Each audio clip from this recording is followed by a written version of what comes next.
Hi, everyone. We're just going to wait 1 minute for people to trickle in.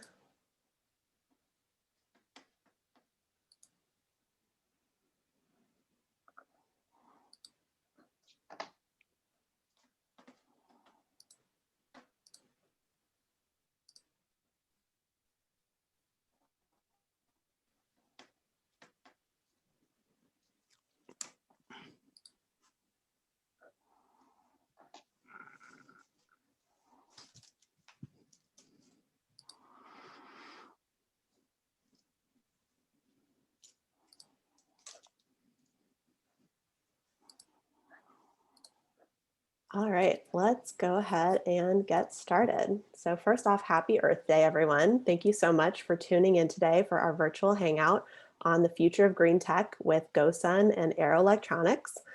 I'm Brittany Nelson, Partnerships Manager at Indiegogo, and here with me today is Meghan Quinn from our partner Aero and Patrick Sherwin, CEO of Ghosan. So really quick agenda for the next hour. We're going to kick things off with a round of introductions. Then we're going to jump into our discussion with Meghan and Patrick. And then we'll wrap up with a Q&A. So if you have any questions, just use that Q&A button at the bottom of the screen and we'll try to address them at the end. All right, without further ado, let's meet our guest speakers today. It's my pleasure to introduce Meghan Quinn from Aero Electronics. Hi, everyone. I'm really excited to be here today and happy Earth Day to everyone. Just a little background on myself. So I work as a marketing coordinator on the Aero digital strategy team. And I've been with Aero for about 2 years now. I work mostly on the aero.com e-commerce platform and also with our loyalty program. I love any outdoor activity and I really have a passion for ocean conservation. So I'm excited to talk green tech today and about sustainable solutions for our future. Awesome. Thanks, Meghan. Yeah. Next, I'm really excited to introduce the CEO of Ghosan. Just so everyone knows, spoiler alert, Ghosan has launched 8 green tech products and has used crowdfunding to raise over $2 million, which is a huge accomplishment. And all of their products are focused on solar and electric technology and kind of moving away from fossil fuels. So very excited to have Patrick Sherwin, CEO of Ghosan, with us today. Patrick? Thanks, Brittany. Thanks, Meghan. I've been into solar for a couple of decades, trying to figure out how to get solar energy to power our lives. And solar has been a bit of a gateway for all kinds of other clean technology. Found myself managing waste. We won't get into too many details on that. Putting up wind turbines, dealing with biodiesel, did a lot with electric vehicles. And most recently, in the last 7 years, through the help of crowdfunding, have launched a brand that builds solar appliances that can cook, cool, clean, purify water, brew coffee, light your charge. We have portable coolers and solar ovens that are really kind of taking the world, the mainstream markets by storm, moving into a cleaner, greener, more resilient way to build your outdoor gear setup so you can enjoy the beach or the trip a bit more and kind of live more around the sun, using the sun as our primary source for power. Awesome. Thanks, Patrick. All right, so let's go ahead and dive in. Patrick, I'm super excited to hear the story behind Ghosan, kind of going back to the beginning. Can you tell us a little bit about your background and kind of how Ghosan got started? Yeah, I think early on I was always interested in building products, being a bit of an inventor. I kind of turned into an environmentalist when a neighborhood kid had an older, like teenager, had destroyed a creek that that I had helped to build with amphibians and aquatic life. We had pulled fish from a neighboring creek and had this thriving ecosystem.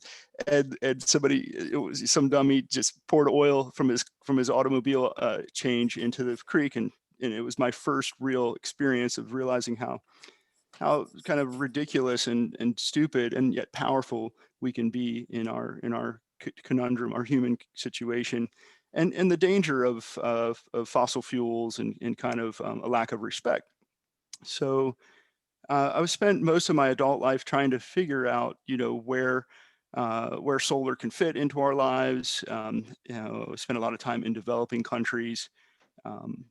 And I was on a solar installation, and I discovered these evacuated tubes. I was asked to remove the tubes from the project. I took them home. I was tinkering around in the backyard instead of just throwing them in the dumpster. I wanted to see what kind of additional value, and they're super hot. So I'm like, I wonder if I could cook, but what can fit in this tiny little thing? So I threw a hot dog in there, and it sizzled on the way down. And I was like, all right, I'm onto something. This is an incredible solar oven. I've played with all other solar ovens and never really caught on. And so it was about 5 years after that moment before I actually had kind of a consumer level product that I then took to crowdfunding. I had about 1,000 people in an email list from colleagues that I'd worked with throughout the solar industry. I was kind of a solar design consultant, installation project manager. And I had this sort of invention, and I put it up on crowdfunding, and it took off. And I told all of my clients that I was going to be focusing on this 100%, and Ghosan was born. And so that was about 7 years ago, and it's been 7 years of pretty hard focus and pretty great kind of organic growth. And now we have, like I said earlier, kind of a whole repertoire of appliances to kind of create an entire portable solar kitchen. It's amazing. It's been a blast. We're still having lots of fun with it, and I'm excited to kind of have it all round itself out in a sense. I'm heading out camping right after this call, and all of our tech is basically what I'm going to be relying on. So sun or rain, day or night. It's just it's kind of it was driven by my needs. I'm also deeply in getting out, going camping, river trips, hiking, all of that. So that's ultimately where this is born. Very cool. Very cool. What were some of kind of the early challenges that you faced when you were creating the first product, and like how, I guess you had success with the first product, obviously, and then you iterated to create so many more. Like, how has that kind of journey been for you? I did a lot of like peer review, and I recognize that like a lot of times friends and family are going to have a pretty biased opinion and may not come out real honest. Um, so you kind of need to find an agnostic audience, someone who doesn't know you, doesn't care, and start to get opinions there. We've definitely had a lot of challenges to overcome, kind of a lot of technological breakthroughs along the way. And most of them came with just my kind of muse, my incessant desire to just continue working on something, knowing that there's got to be something here that's going to fit in the market. It's going to be mass producible. That'll be a consumer-oriented brand, and so the trials and tribulations along the way were many. But with that more singular focus and knowing that crowdfunding was going to be my pathway for initial success, things started to fall into place. Awesome. Maybe let's dig into like the product development journey a little bit. So you mentioned like you had that pipe and you came up with the prototype a little bit. Like, what were your steps that you went through to actually get it mass produced? Yeah, I was lucky to have a buddy from college that was living in Beijing. And so all of these vacuum tubes are manufactured in China. So I knew I needed to be there. I also was lucky to have a friend that was an industrial designer, fresh out of college. And so from my kind of more harebrained sketches and things that I could hand build, I got 3D modeling and proper shape and size from industrial design. And then we started to work with manufacturers and get quotations and discuss materials and costs and labor and things of that nature. So we had a good sense of what things would cost before we went live on the crowdfund. But you never know everything, so you're definitely taking a pretty good risk right there off the bat. And the the tooling is a big part of your overall cost. When I first designed our first product, I knew I didn't want to spend a lot on tooling. So I focused on aluminum extrusion and kind of hand bending instead of jigs and stamping and plastic injection molds. And that way it kept the overall cost fairly low. I will say that originally I thought I would have a pretty solid and amazing profit margin and that we would be golden. It was my first real product launch, real invention. And it was way harder to be financially successful than I originally anticipated. There's a lot of other places where your costs are gonna come in. Definitely. Definitely. Megan, did you have a question? We can, if you wanted to go ahead, we can kind of keep rolling. I was just Yeah. agreeing and saying, Okay. yeah, that process is definitely, hard to kind of overcome. And there's definitely a lot of obstacles when you're first trying to go on your design and just go full force with it. Yeah. I'm sure the team at Aero is very familiar with that process. Yes. Patrick, I'm curious. I mean, obviously, your products themselves are very focused around sustainability and like solar power and things like that. But how did you incorporate sustainability like into the product design itself? Like, did you think about kind of the long-term like product maintenance or product life cycle or even like the packaging and stuff? Like, how did you tackle those things? Yeah, definitely. And you do have to it's all those little steps. One of the things I look at is what's called energy returned over energy invested.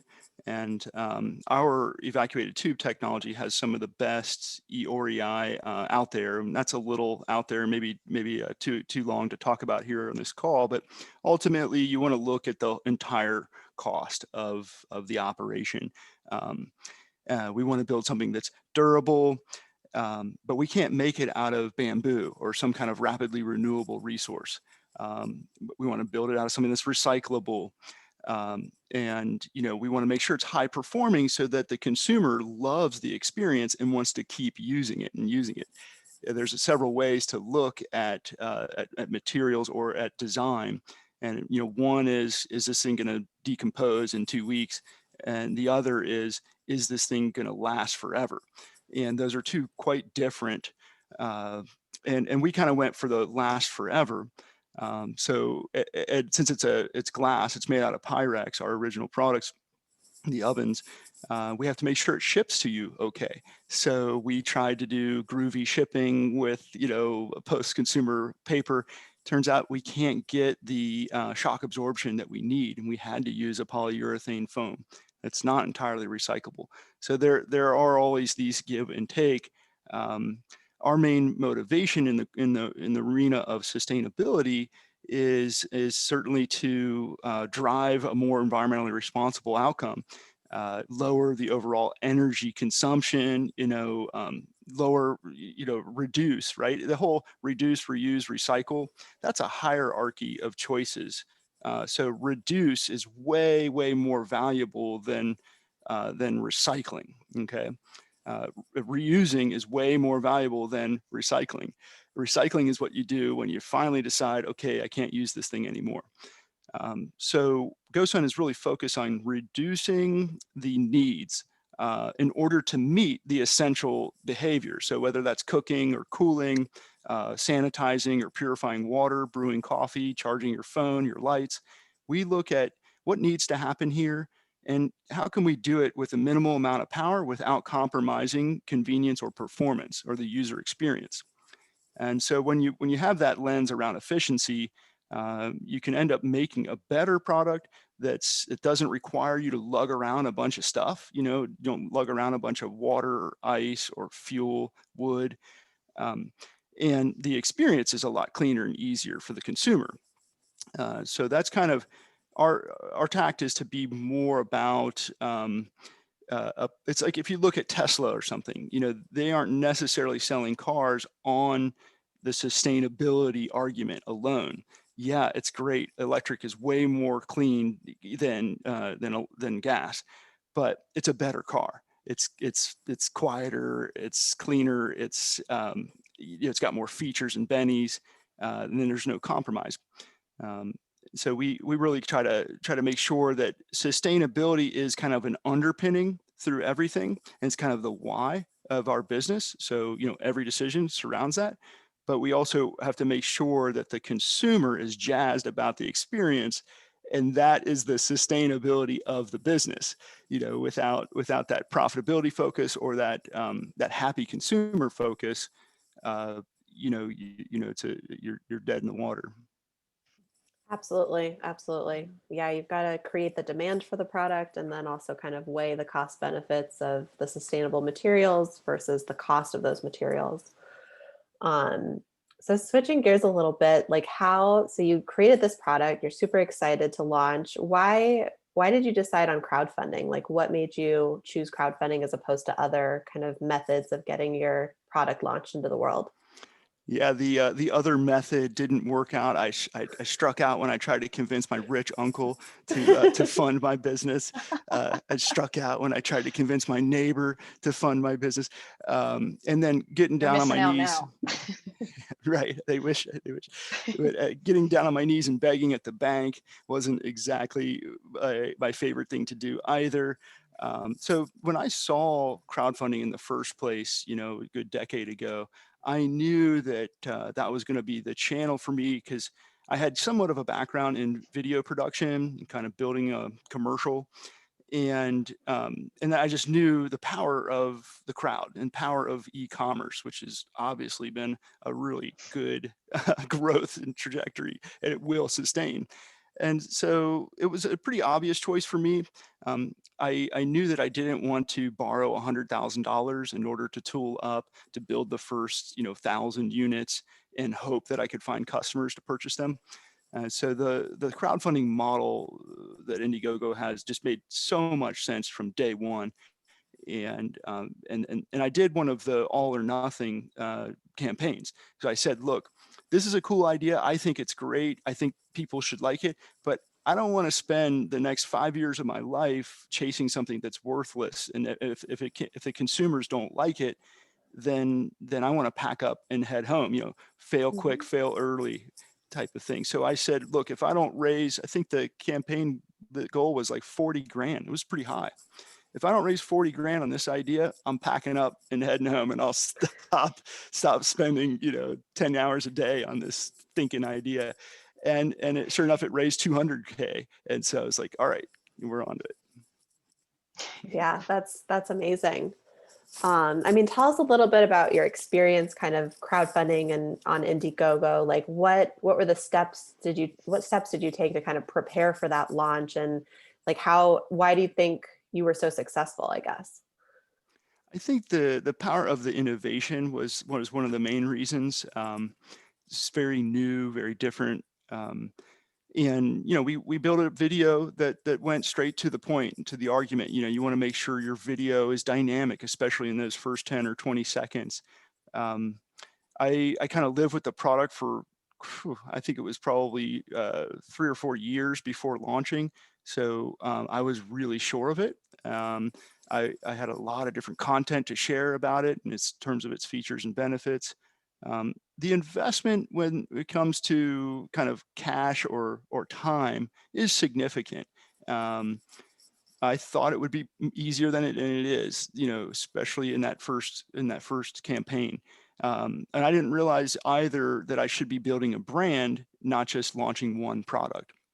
So I'd say, from a cost perspective, you're looking one way or another at around $50,000 to really pull something off successfully.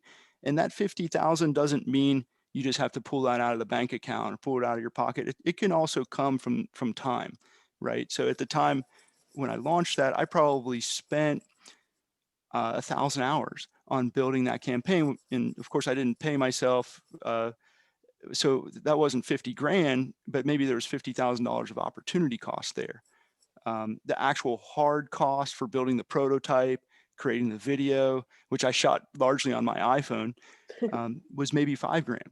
But there's 45 grand of labor and focus and opportunity cost involved. Very cool. Very cool. And you've launched many products through crowdfunding, right? So how has your process kind of changed from that first launch to today? Like, um, yeah, like how many campaigns have you run now? There's so many. I think we're about to do our 10th. And Wow. Wow. yeah, Congratulations. yeah, it's been a That's hoot. amazing. It's so much fun. It's kind of like my favorite part of the business. Every time we launch a significant new product, we try to go through the crowd and we try to make sure that we get the good feedback, all the validation and reaction from real customers. Um, and it's gotten much cleaner. It hasn't gotten much easier. I mean, we've gotten to where we have a process, so we kind of know what's the next step, and we'll have a shared living documents where everybody can come in and plug in their piece. And our team is, about 15 people now. So and that's not like all we do, but at least we have about 6 people that will jump in and really help out. So it's not a ton of heavy lifting for anyone, and we're not pulling 80-hour weeks or 100-hour week all nighters and stuff. So that makes it a lot easier. But the same process is still there. The essence is you have to be able to pull an argument. You have to create packages and pricing. It really helps to build an audience before you launch, and Indiegogo has a really cool new tool for doing that. And there's a bunch of other like subcontractors or services that can provide that for you. And you gotta find a place where you can resonate with an audience, and most importantly, you have to get pretty real about delivering. The concept, the prototype, the spiel. To me, that's the easy stuff. And that's the stuff I really love doing. That's what a lot of people want to do. But the hard part is, okay, I just raised 50 grand. Now I've got to build, 150 of these units, and I've got to ship them to, 60 countries around the world. And that part's where the rubber hits the road. And so if you promise too much early on, you can really hurt yourself. So you want to make sure that you're narrowed in your focus, and that you're really standing behind your brand promises. Definitely, definitely. Yeah, Mhm. that communication with your backers and just that transparency of where you're at, and realistic timelines are very, very important on the crowdfunding side, for sure.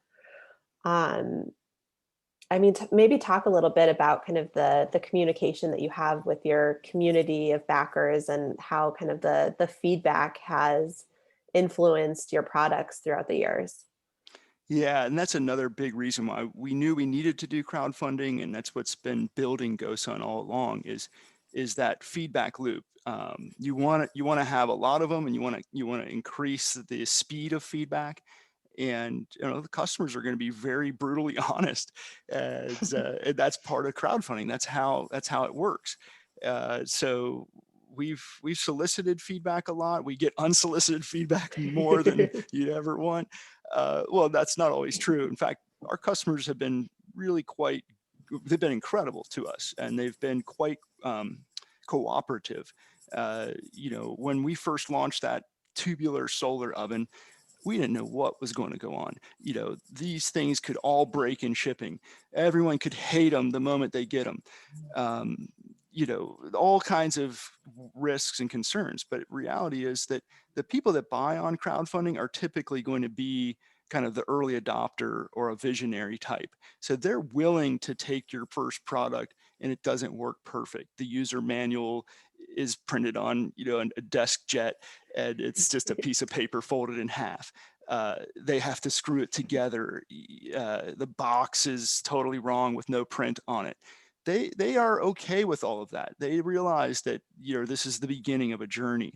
The product will get refined, the brand will get refined. You'll figure out how to support them, build videos to figure out how to run all these widgets. And so it's a two-way street. And again, with open communication, the power of the internet, power of crowdfunding, we just keep these channels open, and we learn a ton from our customer base. We built a community group on Facebook. It's called the Ghosun Community Kitchen. and there's like over 7,000 people in there. And they're like, we've had several product innovations that have come out of there, where people are Amazing. like, I found this on Amazon and I'm plugging it into your product and look at how much easier it's like, well, shoot, we need to make those too and help people get access. So, It's awesome. That's so cool. Very cool. yeah. I noticed you guys that you have a lot of videos on your website, like the 40 days of solar, cooking different, like a bunch of different things. I actually just came across the one where you're cooking the shamrock raviolis in the video, but was that something that you did as like a campaign with your grill to just kind of show like, this is what I'm cooking every day? And that brought a lot of people in to show like the real life, this is how you use it and all the things you can do with it. Yeah, I turned 40 years old and I decided I wanted to make it commemorative to myself. And I had this harebrained idea. My birthday's in middle of February and I'm in Cincinnati, Ohio, the Midwest. I'm going to cook on the solar oven every day for all of my meals and eat nothing else. And the only thing I was allowed was nourishing drinks were coffee and beer, and everything else I couldn't have salad or trail mix or whatever, power bars, none of that. So I've documented it through video through my phone and posted it up on YouTube every day, and just proving to myself that our technology was super reliable, and giving myself a bit of a challenge. I in fact gained weight during that experience, and I made it through snowstorms and ice and clouds and rain and kind of every bit of weather that you could throw at it, and the ovens kept up. And that's the power of these vacuum tubes is there's a perfect insulator in here. And so freezing cold, just any old light, any bit of light, this is going to start heating up. And 20 minutes to a meal on a bright sunny day. I think it took me 24 hours one day to soft boil about 7 eggs inside the product. But it just a cool chance for me to really dive in. I'm actually working on another one of those. I want to do a kind of a Ghosan survival trip where I just head off with a pair of shorts and a couple of Ghosan products and see if I can come back. Sounds like an adventure, but definitely worth it. Yeah, we really put our stuff to the test ourselves and really try to practice what we preach, and it's a ton of fun to do it. Patrick, Definitely. you mentioned that Indiegogo has a bunch of kind of like experts and partners that we kind of offer, their services to our entrepreneurs like yourself. And one of those is Aero Electronics. Meghan, do you want to kind of walk us through a little bit, like the Aero certification program that Ghosan was a part of when they were on Indiegogo and how that works? Yeah. So basically with the Aero certification program, so entrepreneurs can join the certification program, which is something you can do online or on aero.com. There's a short form that you'd fill out just to verify your project details, bill of materials, things like that, to make sure that there's electronics actually in your design. And then if your project meets all the qualifications, then you can get qualified to join the program. And at that point, the entrepreneurs would be set up with an Aero rep where you can talk about your design and then kind of the next steps for getting your technology Aero certified with our technology badge. But yeah, it's definitely like a simpler process if you have the resources ready to go for your project. And once you get qualified, our Aero reps are really happy and excited to help you kind of move along in your idea and bringing that to life. So we really try to lean on, you can bring your we're here for your support to bring your project from ideation to production once you qualify. So we really want to be here for you through that process and help you bring your product to life. Absolutely. Yeah, it's super helpful. It's easy to, like I said earlier, to come up with a concept or to prototype or 3D model or throw in some electronics at something. It's much harder to deliver that consumer product and stand by it. So Aero is super helpful as a check in that process to be sure that that, if you don't have proper engineering, which most entrepreneurs don't, that it's bona fide, that this is buildable, this is safe. Here's some standards that you're going to have to meet, and they'll run through. I think it helps to know a little bit more about who Aero is, but we're talking about I don't know, Meghan, $1 billion company that it builds every subcomponent imaginable. Yes, we're a really big company. We do a lot of different types of technology products, and I just think that being able to bring on entrepreneurs that have these wonderful, innovative ideas, and being able to help them through that process with the resources that Aero has, because like you said, we have all the engineers and we have the resources here. So being able to bridge that gap is really great, and I enjoy being a part of it too, and getting to be a part of your process, like with Ghosan, and everything that you've been able to accomplish is so great to see, especially that Aero's helped you so much too, especially with the crowdfunding and just that partnership we have. Yeah, cool. And the product is what matters at the end of the day. I mean, we can have high, lofty ideals, and again, we can make it out of mushrooms or whatever, but if the thing doesn't work, and if it doesn't serve the need that it was designed for, and it falls apart, you're gonna feel sunburned, which happened a lot in the solar industry in the past, probably still happening today. Consumer thinks they're buying this and they get that, and they feel like they got gypped, they got ripped, and now they're going to be jaded around the whole movement, whether that's crowdfunding, entrepreneurship, solar, renewable energy. So we have a duty to serve the industry that we're a part of, to build quality stuff, quality outcomes, and I think that's a really neat partnership that's happening between Indiegogo and Aero. It's really, I think it was sorely needed in this crowdfunding ecosystem.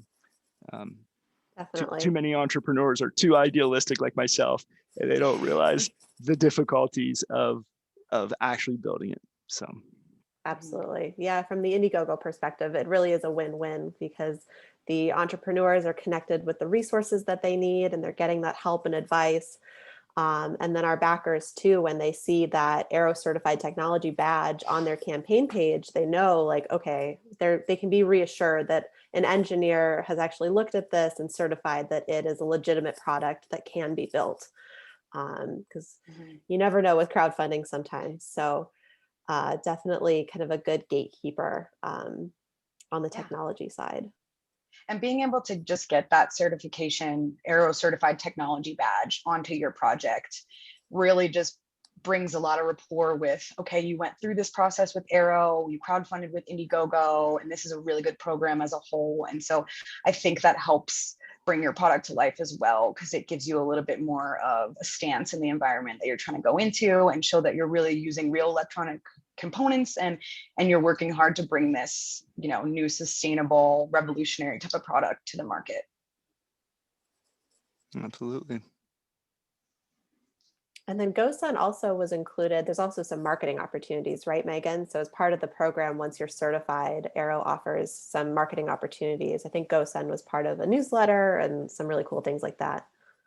Yeah, it kind of depends. Like, there's different things, like the Indiegogo and Aero certification newsletter that we'll put out, having different placements, like as a banner or something on aero.com as well, and then social media too. So really pushing different projects and things like that, like with Ghosan, and for this event even, just pushing that on social media, and then kind of bringing in an audience that way too. Yeah. Awesome. Yeah, and every little bit of press helps a lot. I know Aero has a huge audience as well, and so that's a cool part of it all. It's just it's neat. I think that like I said before, we need entrepreneurs need all the help we can get, and have a moral professional partner on your team is often just hugely helpful to kind of give you that check and put you on the ground, get you grounded. Definitely. I think you were saying, like, kind of just really set up that foundation for your project, and then kind of run with it from there. Definitely. Going back to kind of Earth Day and sustainability, Megan, does Aero have a specific kind of approach to sustainability, or what are you guys doing on your end as such a large company? Yeah, so yeah, Aero is huge. And we're a global company. So we really believe that technology can improve people's lives. So, this is why we love working with companies like Ghosan and being able to bring products where you're trying to make a difference in the world, in our environment, in emerging countries, places where people need things like this. Being able to work with entrepreneurs like yourself, Patrick, is a big part of what we like to do. So we can make a difference through technology in everyone's lives. And we collaborate with a lot of innovators who share a commitment to making the world a better place. So that really helps us be involved in different projects throughout the world, helping different communities in a sense to give them technology resources, get them educated, and provide them with, we do a lot of like recycled materials. So providing them with like recycled laptops and things like that, so they can do more research and get more involved with technology as a whole. So we do a lot of like corporate social responsibility projects. We've done a few solar projects. Our DigiTruck is a solar classroom, a mobile classroom in Africa that we created. And it provides laptops and a maker space pretty much for people in communities in those emerging countries to have access to these materials and to really be able to innovate themselves.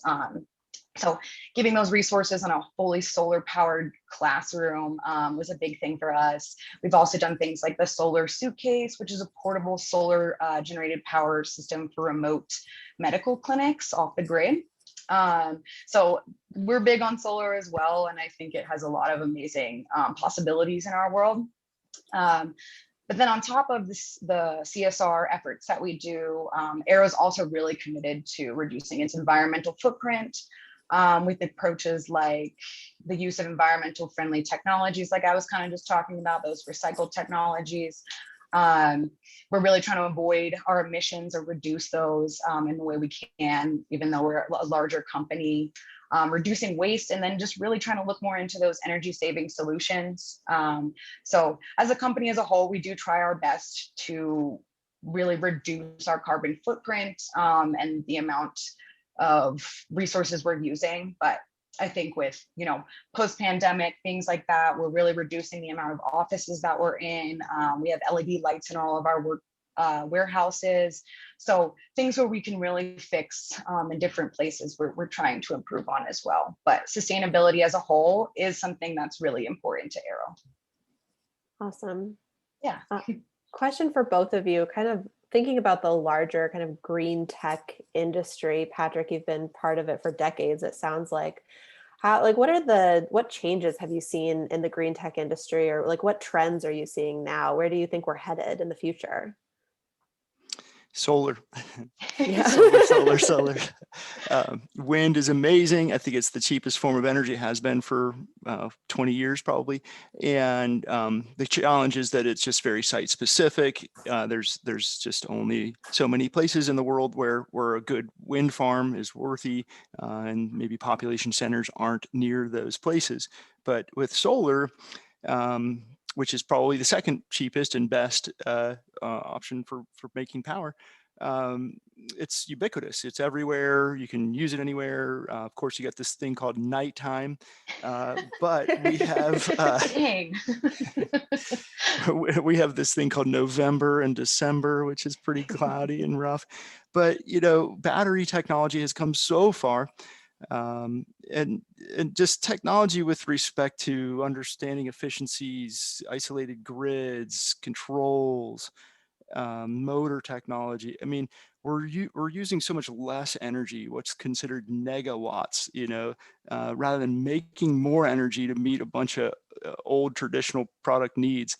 How about we just reduce the consumption on what a product needs to run by, and then make new energy with solar, and kind of phase out with coal and nuclear and natural gas for reasons that are largely centered around climate change, but also there's other great reasons, many great reasons that are not near as esoteric or far out there as climate change. For example, water quality, general safety, and so Ghosan, is both focused on solar for all those right reasons and sort of the environmental realities, but also we really take a tack that's more human and focus on meeting your essential needs. And so we wrap that under resilience. Sustainability has been debated, let's just to say the least. We're not on a very sustainable path as a society. So we need to build resilience because the world's going to change pretty quick. And it is, and we've seen that in the last year. And that speed of change is coming, and you have to be prepared with more resilient technology. Again, what does that mean? You have to be able to make yourself adapt to change quickly.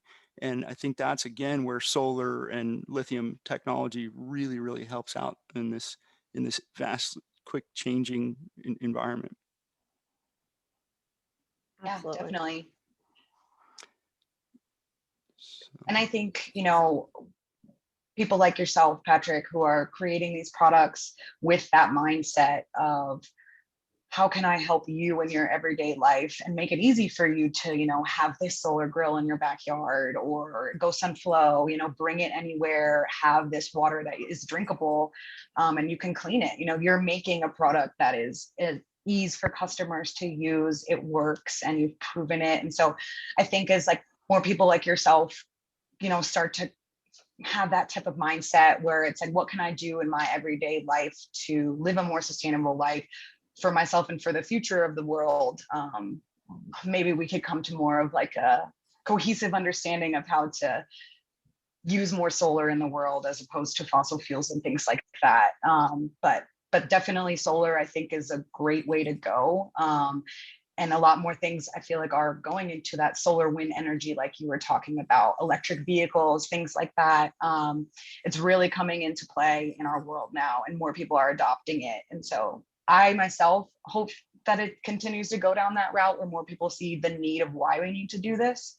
Because you're right, we're losing our resources and we're moving out of this sustainable phase and really into like, how can we be resilient in the world and protect it as much as we can now? So. Awesome. yeah, COVID was a cool blip of kind of a big wave of change. And I think that has a metaphorical basis for this next big wave of that we're all going to have to deal with in the future of climate change and kind of natural disasters, fires out west, rising sea level, challenge getting fresh water, you name it. And so, my lens is very focused on kind of maintaining culture, meeting essential needs, and doing it with available energy. That may be construed as sustainability or environmentalism. Absolutely great. Let's hope we can sustain and stay here forever.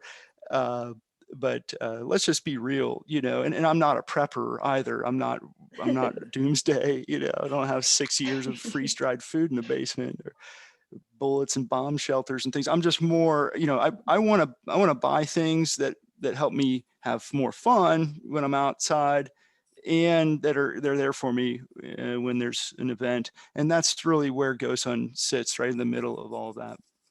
And the products are just better to use than the old, like I just pulled the cooler. We're actually launching another cooler here pretty soon on the Indiegogo platform. And they're so slick. They're these portable refrigerators that have brushless DC compressors and batteries integrated. And it just looks like a cooler, but it makes its own ice. It makes its own cold.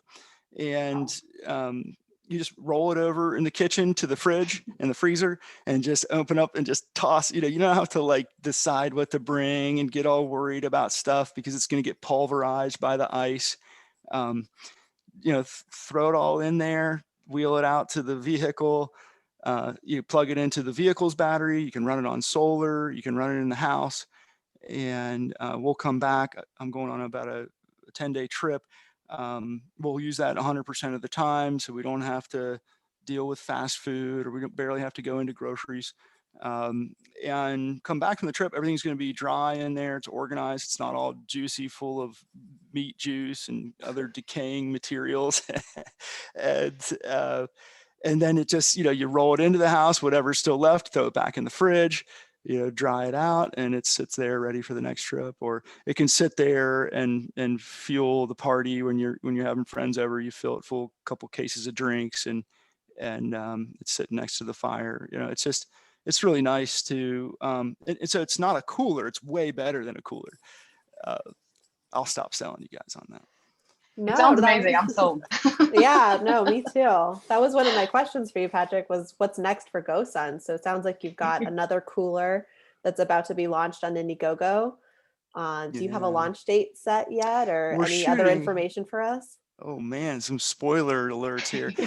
We're shooting for a May 11th launch on a really cool new product that it has dual zone, so you can keep ice cream while you're chilling. It's got a little integrated solar table and battery system. It can turn into an umbrella stand, so you got your shade when needed. Set of speakers, because why not? Let's have some fun. In addition, we're always launching new stuff. I mean, that's kind of our DNA. We just launched yesterday a equity crowdfunding campaign. I noticed somebody in the chat was asking about that.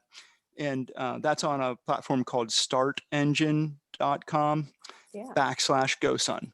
So that is an opportunity to actually invest in owning a piece of the business, which is kind of a new thing that, similar to crowdfunding a new product. But in this case, you're buying equity in a business. So it's a new access opportunity for investors that are kind of like you and I, like more of the common investor that wasn't born of money or doesn't work for some venture capital bank or something. Very cool. Very cool. All right. Yeah, we do have a bunch of questions in the Q&A. So last question for us before we get to those. What advice do you have for future campaigners? Like, if you could talk to yourself before you started this whole journey, like what would you tell yourself now? Don't do it, man. No, it is harder than you think, and I don't want that to be something that dissuades. But it's. I think my main message would be, nothing ventured, nothing gained. But remember, don't do this about money. If you want to be rich, there's probably way better ways to go about that. And so do it because you really can't do anything else, or do it because that the thing you're launching really meets needs that are real and critical. And so, it's going to take more energy and time and money than you may realize. It's worth it. I don't mean to say that you shouldn't do it. I just mean, don't fool yourself and think you're going to get rich quick. Definitely. Meghan, from the Aero perspective, do you have any advice for entrepreneurs that are just getting started? I guess kind of like piggybacking what Patrick said. Obviously, I've never really developed my own project or concept, but just being part of the Aero certification program, I think it helps to get help sooner than later. And just kind of like realizing where you're at in your process, and if you need those resources, or like Patrick said, an engineer to really help you along with some of those more technical aspects of your project, that's kind of where we could come into play. And whether that's with Aero and Indiegogo, or that's with another kind of startup or consulting firm that you go to, I think just getting that initial help when you're coming up with your idea and trying to figure out where to go next, there's resources, and we want to help you, because bringing those products to life is what's going to make a better, more beautiful tomorrow for us. So I would definitely say, reach out and see what's out there that fits for you, would work best for you. Definitely, definitely. Yeah, And entrepreneurs really need a lot of help. We're the only ones stupid enough to work 80 hours a week so that we can avoid working 40, right? Yeah, right. It's true. I mean, we need some help, but yeah, in general, stick to your day job if you like it enough. If your idea is eating you up and it's going to be golden, then you got a great team right here at Indiegogo and Aero. Um, you know, Ideas are cheap, ideas are easy.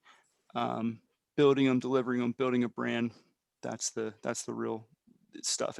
And I was glad that I didn't launch my business until I was in my 30s. I don't know how old I was exactly, but early 30s.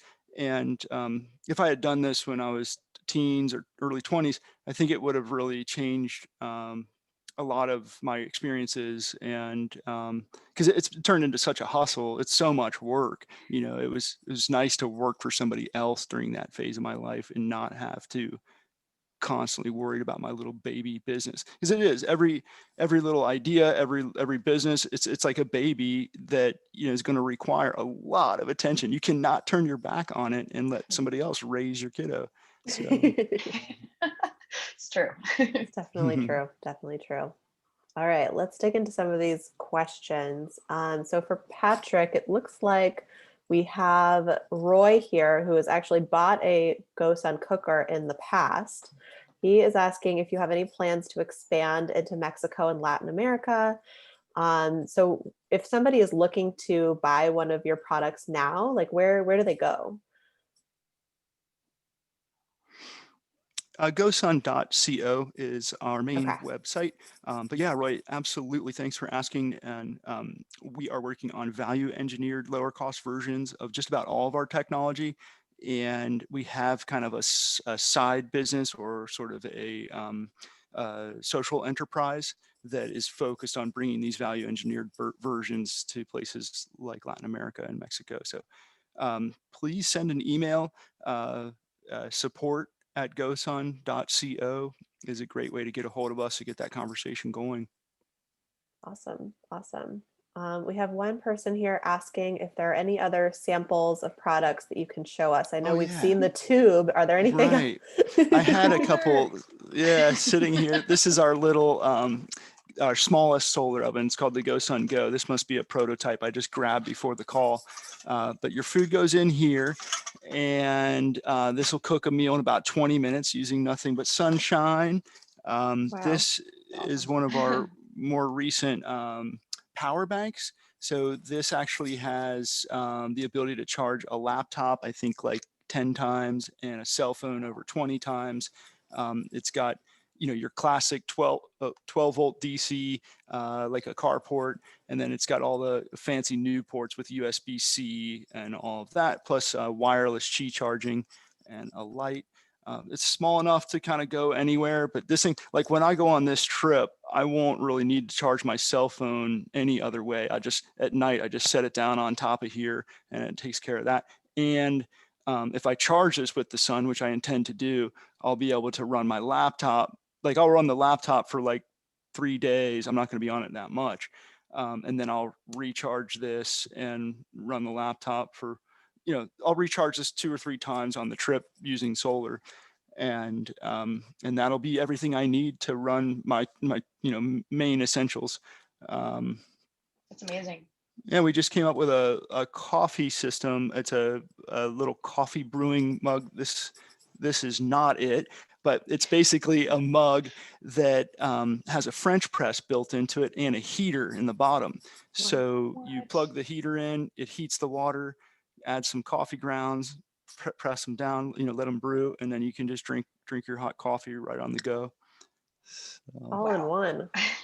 yeah. Very cool. Very cool. Yeah, Um, looks like I'm a there was big a fan of the French press. I might have to get myself one of those. Yeah, it's the Ghosan brew. In fact, today for Earth Day, we just did a flash sale, and we're lowering all the prices on our website by 21%. So good day to be jumping on Gosun.co to grab Definitely. all something. right. You heard it here first. Let's do it.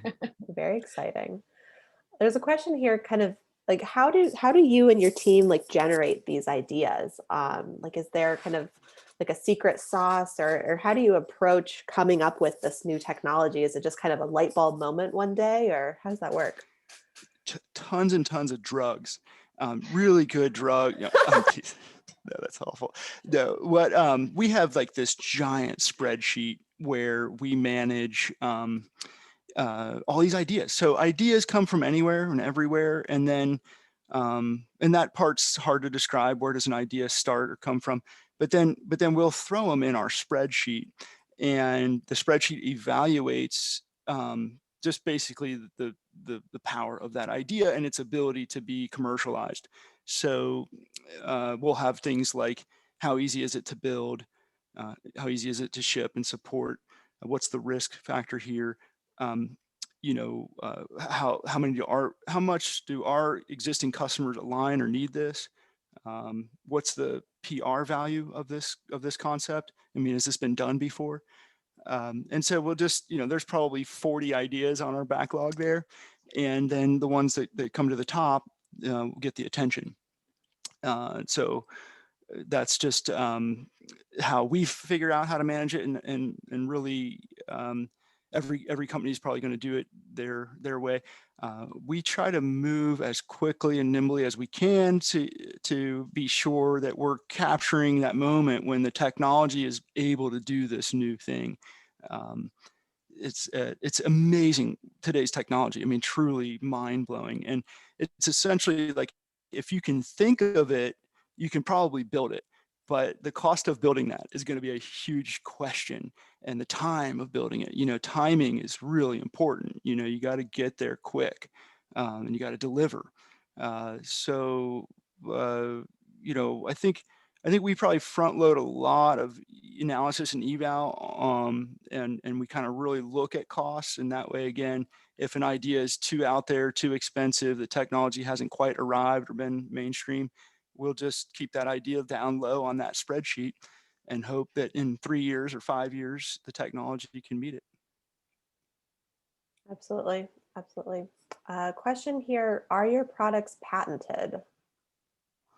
Yeah, and patents are a funny one. I would say I originally went after patents for, kind of the protection, so that, hey, I just put 5 years of my life into this thing. I don't want to just get ripped off and lose the whole thing overnight.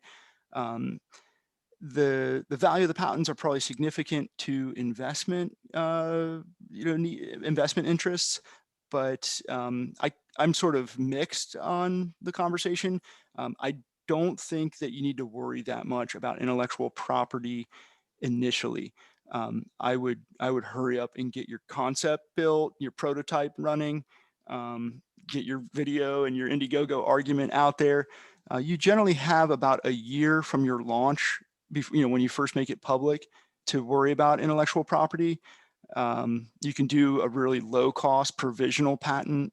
But my feeling on patents is that they're helpful if you want to be litigious, but I don't want to deal with law. I don't, and it doesn't bring me any joy. And then the other thing is that, people want to help you, almost everyone. However, you don't want to become the little David against a Goliath, where if you're building a new cell phone, you don't want to talk to Apple or something. You're usually going to lose in that conversation. But you can talk to just about anybody else, probably people that don't build cell phones, and you're going to get all kinds of great advice and help. And I mean, some retired folks are going to want to help you. Um, people on the street are going to be jazzed that you're an entrepreneur on a hustle. So don't try to worry too much about intellectual property and make everybody sign non-disclosures. It's not a great way to start, and it's not really that important. What's important is that you actually show up in the market, and that's true for like 90% of us. I mean, I'm sure there's a 10% where you're coming out of a university, you've been studying this for 10 years, you've developed some material or some science, some technology that no one else has. Okay, yeah, your business is based on intellectual property. In that case, it's a little different. Got it. Got it. Question for Megan on the Aero certification program. So this person is saying that they're already midway through building their hardware. Does Aero certify completed hardware, or do you only get involved at the design BOM stage? I am not totally familiar, like, or how to answer that question. I just really know about like when they get connected with an Aero rep and going through their bill of materials. I also believe that you have to have a bill of materials to be able to be qualified. But our engineers can help you, find those products and get you set up in that aspect. Yeah. But that's kind of the most information I think I can give around that. Yeah, absolutely. Absolutely. From my experience working with the Aero certification program and our many entrepreneurs, they're willing to talk to anybody that's at any part of the process. So even if you just have an idea, but you don't know where to get started, as long as there's some sort of tech component in it, they want to talk to you. And there's another question here about implied commitment to use Aero products at any time down the line. Not at all. I think the Aero team really just wants to make sure that you're getting the best deal possible. Because Aero is large, like we've said before, like they have a lot of negotiating power, and they want to use that to help you, to help kind of the little guy that's just getting started get the best deal. So it really doesn't hurt to start that conversation with Aero, no matter what stage of the process you're in. Even if you already have a completed product, they can always offer suggestions, or just look at it and say, yeah, you're doing great, here's the Aero certification badge. Yeah, totally. I would totally piggyback and agree with that. Any stage that you're in, I think, someone at Aero is happy and excited to help you with that and continue to move you along in your process. Awesome. All right, well, we're actually just a minute over now, so if you still have any questions, particularly on the Aero certification program, I recommend joining. We'll send out a link after this event, so you can take a look. And just to wrap up, I'd like to say thank you to our guest speakers again for taking the time to participate today. Patrick, thank you so much. I really think you've inspired and helped a lot of people with your story.